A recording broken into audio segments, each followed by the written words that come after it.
وصدق رسول।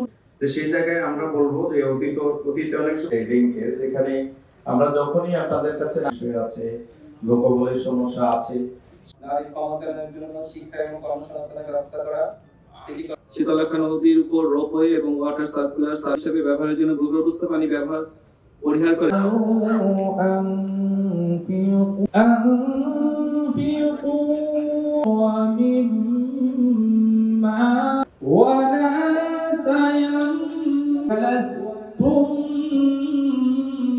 Niacinamide ও salicylic সমৃদ্ধ lily face wash যা ফেসের ডেড স্কিন সেল দূর করে দেয় দ্বিগুণ ফাস্টার ব্রাইটেনিং। 15টি ওয়ার্ডে মহিম গাঙ্গুলি রোড আছে।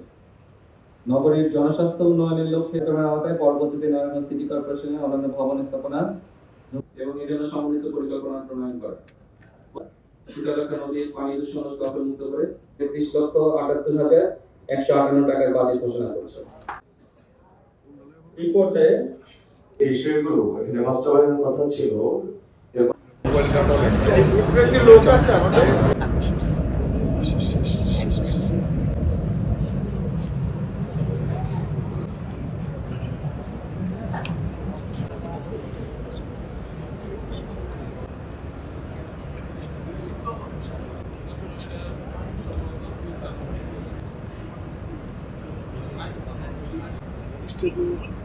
সব